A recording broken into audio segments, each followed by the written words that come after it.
Selamat pagi. Kali ini bikin video mengenai cerita pewayangan. Kita tidak membahas mengenai agama atau kita tidak membahas mengenai budayanya, tapi kita membahas tentang seorang tokoh dalam pewayangan yang menurut saya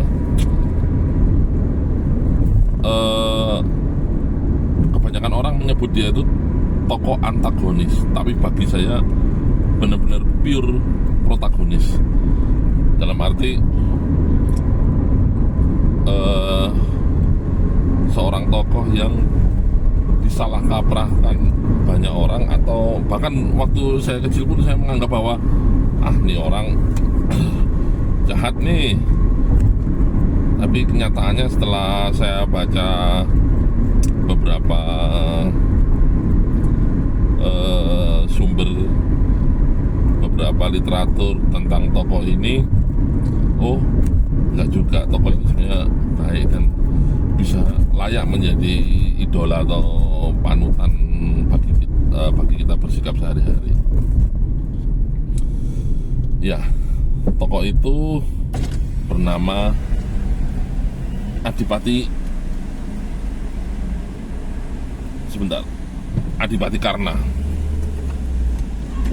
atau kalau orang Jawa menyebutnya Karno kali ya. Ya udah, kita sebut aja Adipati Karna. Nah, kita ceritakan asal usulnya dulu ya. Adipati Karna itu sebenarnya adalah kakak dari Pandawa. Jadi dia anak pertama dari Ibu Kunti. Terus kenapa kok dia tidak bergabung di Pandawa? Karena pada waktu itu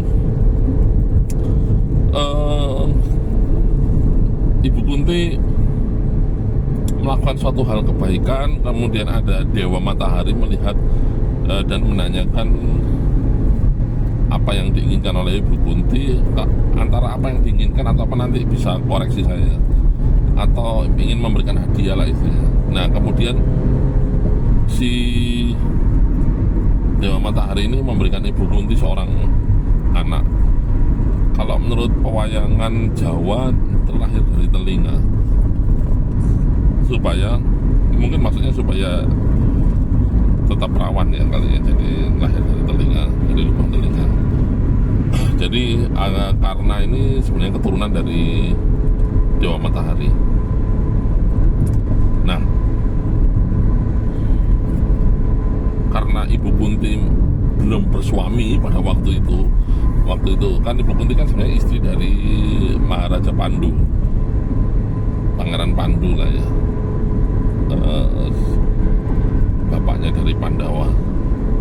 Karena belum bersuami, belum ketemu sama Pandu, maka mungkin merasa malu atau bagaimana, belum bersuami kok sudah punya anak, maka anak itu dibuang.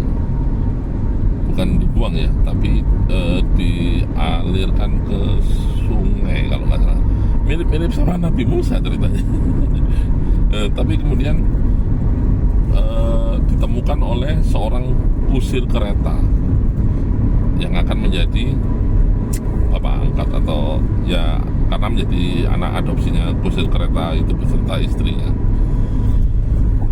Oke, langsung aja kita beranjak ke masa remaja. Nah, sewaktu dia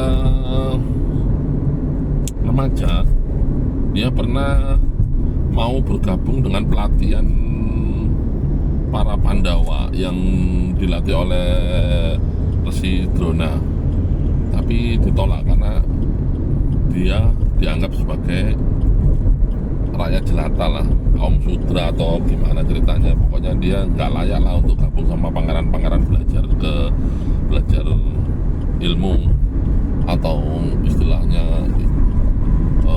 silat atau apapun itu ke Resi Drona. Karena Resi Drona ini memang sangat-sangat sakti ya, bisa disandingkan dengan Bhisma. Nah, kemudian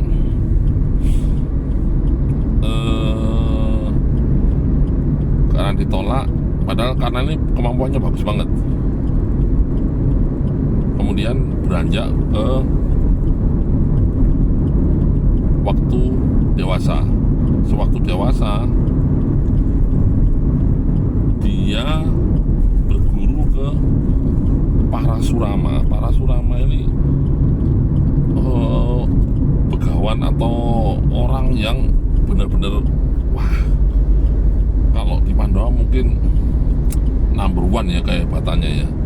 Dia setara dengan Bhisma juga, setara dengan Drona juga, bahkan mungkin bisa juga di atasnya dikit kali ya. Bahkan pernah itu Bhisma bertengkar dengan Parasurama sampai dipisah oleh Dewa Siwa sendiri.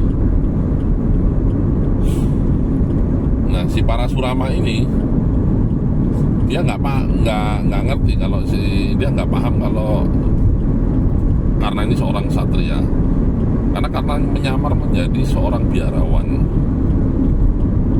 Akhirnya diajarin karena berbagai macam ilmu oleh Parasurama yang hebat ini, karena menguasai. Tapi suatu hari ketika Parasurama tidur di pahanya Karna, waktu di sebuah lapangan gitu,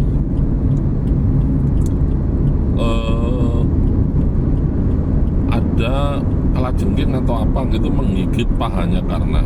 Nah, karena Parasurama sedang tidur di pahanya Karna, tidak mau supaya gurunya terbangun. Nggak enak lah istilahnya sama gurunya. Jadi Karna menahan sakit dari gigitan itu hingga berdarah. Ketika Parasurama bangun dan melihat hal itu, dia langsung paham bahwa Karna ini seorang satria. Padahal Parasurama sudah berjanji dia tidak mau lagi menurunkan ilmu pada seorang satria.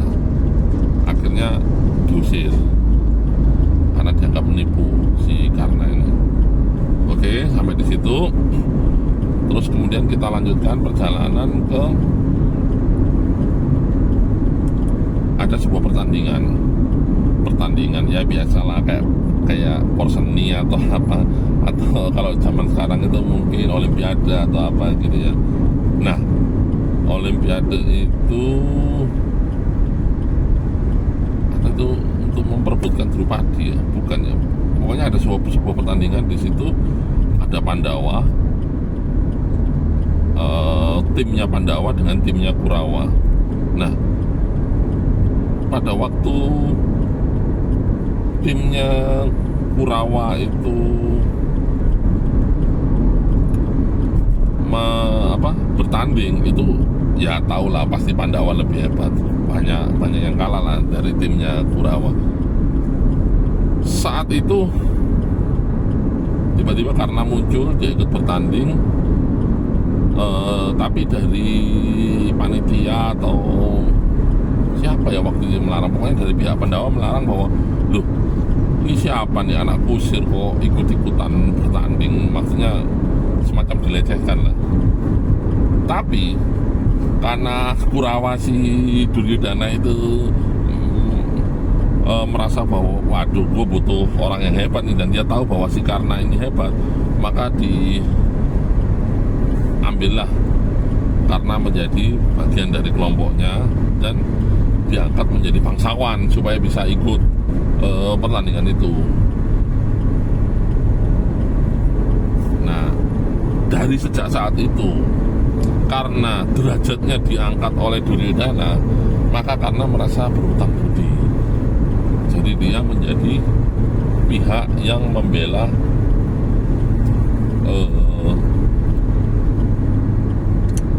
siapa? Kurawa. Oke. Terus kita fast forward langsung aja ke perang Bharatayuddha. Di dalam perang Bharatayuddha, ya, ini perang paling kolosal, paling gila dalam pewayangan pokoknya. Di dalam perang ini, sebelum perang, Batara Wisnu atau di situ dia berwujud sebagai Sri Krishna. Sri Krishna ini avatar dari Batara Wisnu atau titisan Dewa Wisnu itu bertanya pada karena si Sri Krishna ini tahu karena ini sebenarnya orang baik. Ya namanya aja Tuhan ya, pasti tahu segalanya. Kalau dalam pewayangan Sri Krishna ini titisan Wisnu itu kan istilahnya ya dewa di atas dewa ya. Ada 3 dewa yaitu Siwa, Wisnu dan Brahma, itu kan top pimpinan para dewa semuanya, pokoknya ya yang di atasnya semuanya lah.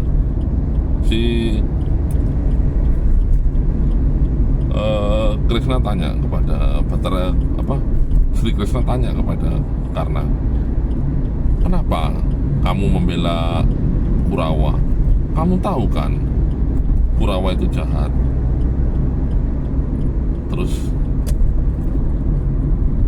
jawaban dari Karna ini membuat saya mind blowing. Membuat saya benar-benar tercengang. Jawabannya gini loh, yang terhormat Sri Krishna, kalau saya tidak membela Duryodhana, maka Duryodhana tidak akan mau maju perang karena kekuatannya kurang kalau nggak ada saya. Ya memang agak sombong ya kelihatannya, tapi memang itu benar loh, itu benar. Nanti saya ada cerita di balik itu, nanti saya ceritain nanti di akhir. Tapi kalau saya ikut membela Duryodhana, maka Duryodhana akan mau maju berperang karena merasa ada saya, kekuatannya lebih, mungkin bisa mengalahkan dari Pandawa.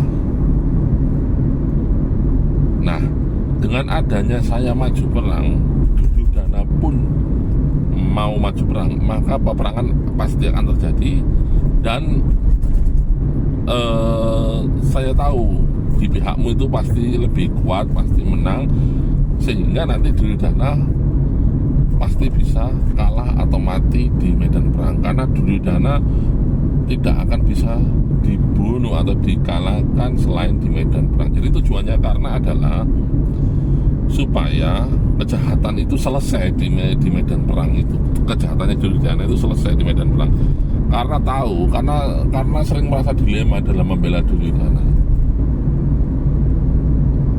Jadi dia mengusahakan, ya maksudnya menjorokkan istilah jebakan Batman lah, istilahnya jebakan Batman. Dia maju supaya Duryodhana mau perang, terus nanti Duryodhana bisa dibunuh di medan perang. Maksudnya karena itu gitu. Oke, kita fast forward lagi pada waktu sebelum perang ada kejadian itu gini. Bapaknya Arjuna itu juga keturunan dewa kalau nggak salah. Nah itu dia itu menyamar menjadi seorang pengemis atau apa ya, pokoknya dia membujuk atau melakukan tipu muslihat kepada Karna, sehingga Karna menyerahkan armor. Jadi Karna itu punya armor tidak terlihat yang tidak bisa ditembus oleh senjata apapun. Nah, begawan ini, dewa ini menyamar menjadi begawan. Dia meminta armor itu kepada Karna karena apa saya lupa, karena sesuatu, dan oleh Karna dikasih loh. Karena itu orang baik, bahkan armornya pun dikasih ke orang, maksudnya ke begawan itu, sehingga dia tidak punya pertahanan diri lagi. Itu kalau nggak salah armor yang dikasih oleh bapaknya, Dewa Matahari. Nah akhirnya perang nih. Nah di dalam perang itu, setelah Karna membunuh, sebenarnya dia punya namanya senjata itu namanya konta ya, konta. Nah, konta ini kalau misalnya dilempar, itu mau manusia mau dewa itu pasti mati, pasti tertusuk. Nah yang pinter ini Sri Kresna. Jadi dia ngumpanin anaknya Bima, Gatotkaca. Gatotkaca diumpanin. Gatotkaca disuruh ngaco di medan perang, suruh banyak bunuh pasukan Kurawa, sehingga karena merasa emosi dilemparlah Kunta itu ke Gatotkaca. Otomatis Gatotkaca mati, jatuh. Waktu itu kan dia terbang, Gatotkaca kan bisa terbang, dilempar Kunta pasti mati. Karena senjata itu bisa membunuh dewa sekalipun, Kunta itu. Oke, tidak punya Kunta, lawan selanjutnya adalah yang paling hebat di antara para Pandawa, Arjuna. Nah, dalam perang melawan Arjuna ini, Arjuna dikusirin oleh Sri Kresna. Ya memang itu yang harus terjadi ya, maksudnya. Sri Kresna ini ya namanya juga dewa di atas dewa, ya pasti pinter. Jadi tapi pada saat itu sebenarnya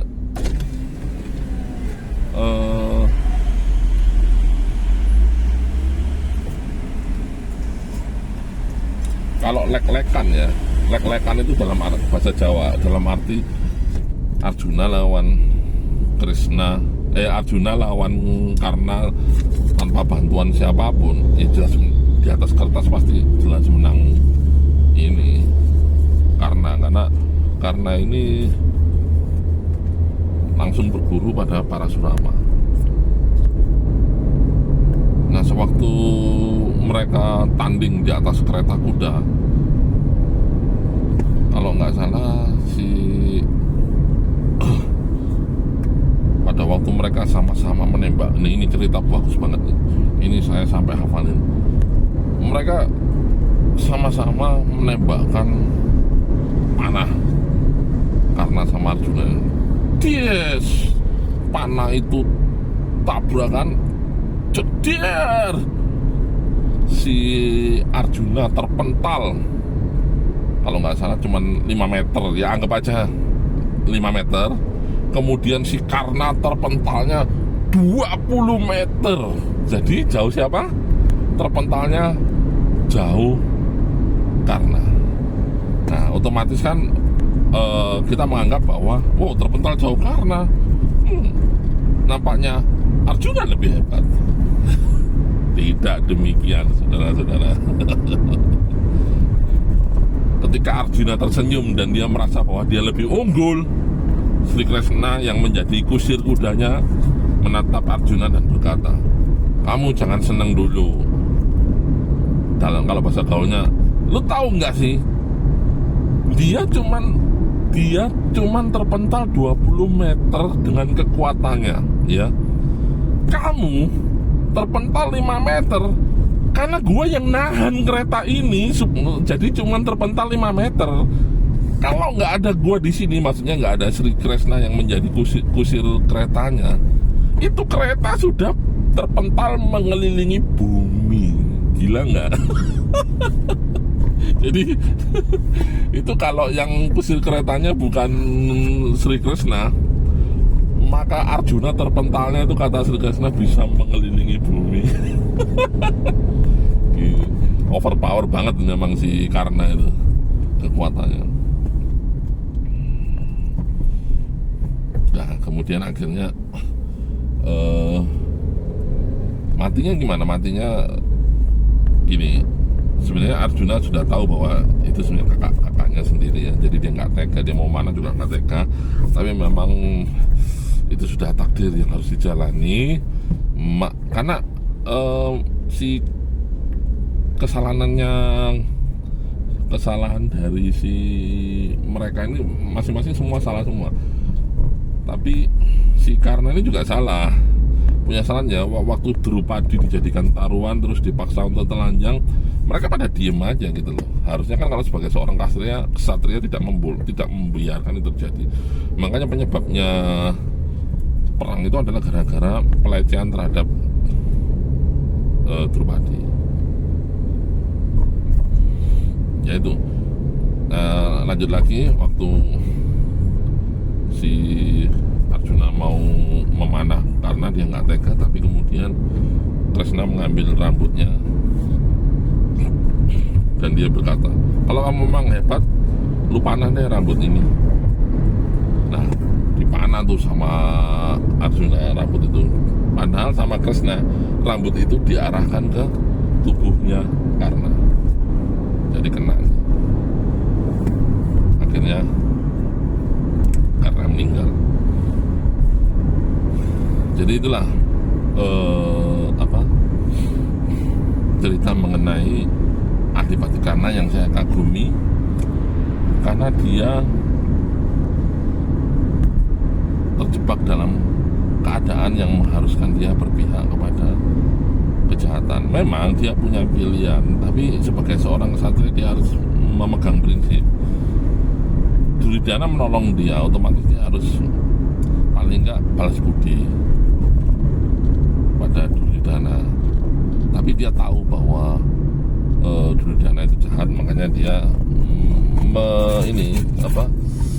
merencanakan supaya Duryudana mau maju perang, supaya Duryudana mati di medan perang.